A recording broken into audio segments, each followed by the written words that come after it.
we bring you a very important news update. Good evening, and thank you for joining us. Tonight, we're following a major development in the ongoing conflict between Russia and Ukraine, a conflict that continues to shape global politics and America's role on the world stage. Former U.S. President Donald Trump is urging Ukraine to accept a peace plan by Thanksgiving. His push comes as Ukrainian President Volodymyr Zelenskyy warns that Kyiv is at growing risk of losing critical support from the United States. This latest turn in the war adds new pressure to a conflict that has stretched into its third year, with no clear end in sight. According to Trump, Ukraine should reach a negotiated settlement quickly, arguing that continued fighting may leave the country in an even more vulnerable position.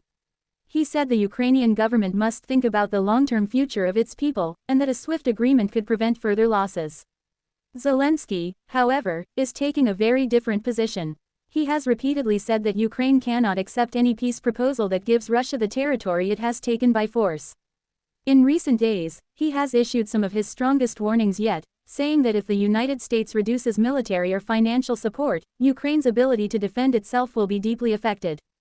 That message underscores just how dependent Kyiv has become on Western aid, particularly from Washington.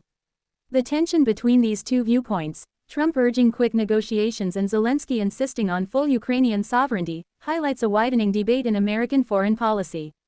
It also raises a question that many lawmakers in Washington are discussing privately: how long will the United States continue to back Kyiv at current levels? Inside the U.S., the political environment has shifted.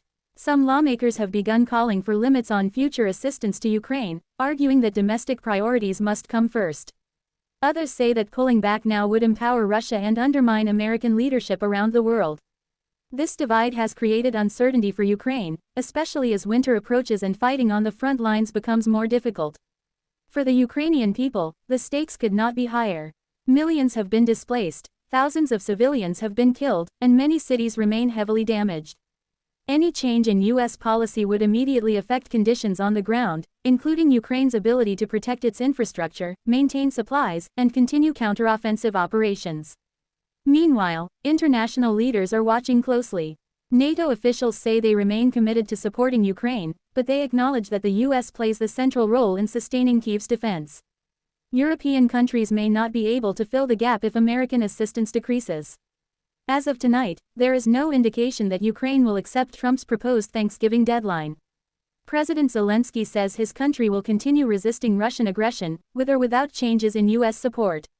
But the pressure is clearly rising, and both American and Ukrainian officials know that the coming weeks could shape the next phase of the war. We'll continue to track these developments and bring you the latest updates as they unfold.